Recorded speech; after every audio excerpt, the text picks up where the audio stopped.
So can I very quickly, in that case, move on to this film which is out this week called Time Out of Mind, which is a film in which Richard Gere plays character George, who we first meet him. He wakes up in a bath. He's thrown out of his apartment, or an apartment, not his apartment, in New York. And he then begins a sort of itinerant life, and he comes to realise slowly, gradually, that he is homeless, that somehow he's managed to slip through the cracks in the system, and somehow he has become what he then describes as a non-person, somebody who doesn't exist. And what the film does is the film follows him, firstly completely alone, then to hospitals, then to homeless shelters where he meets up with Ben Vereen. I'm going to play you a little clip of the dialogue. The best way to describe the film's visual style is a lot of it is long lenses. You're constantly observing Richard Gere through windows, across streets, across parks, through a bar or through bars in a door.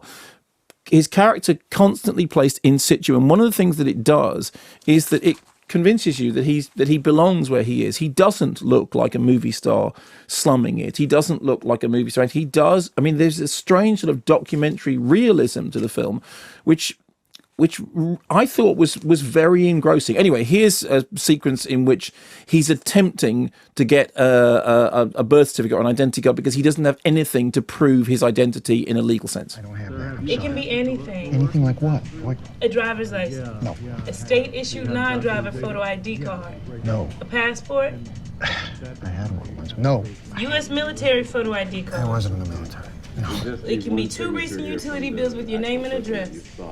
I don't have an address. I'm really sorry. Telephone, Con Ed, cable. He does not have a home. At the moment, I don't have a home. At the You moment. can get a letter from a government agency dated within the last 6 months. Taxes, Social Security. Do you think we'd be here if he had that? You need a valid photo ID for a copy of your birth certificate. And come back, Yeah, I all right? understand. Thank you, Jim. It's an interesting film for a number of reasons. I think it's well directed. It's particularly well shot.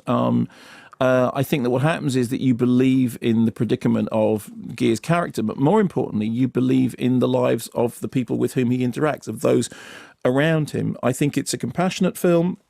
I think it works surprisingly well, and particularly when you consider that last week we had that ridiculous thing called The Benefactor. It was originally called Franny, in which he played a multimillionaire philanthropist with homes to give away.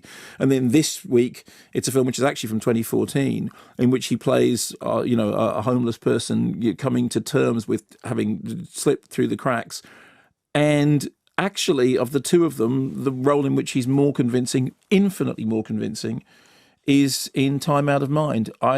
It's a pet project for him. He's one of the producers on it. It took him quite a long time to get it off the ground. Or a movement joined him in the project. And if you have any reservations about Gere being a proper actor, about if you haven't seen some of his best work, this is really good. But it's not just really good because it's a Hollywood actor. It's really good because of everything around it. It's not, in the end, about him. It's about the milieu, and it's about all the people that he interacts with. And it's not just that you care about and believe in him. You care about and believe in the other characters as well.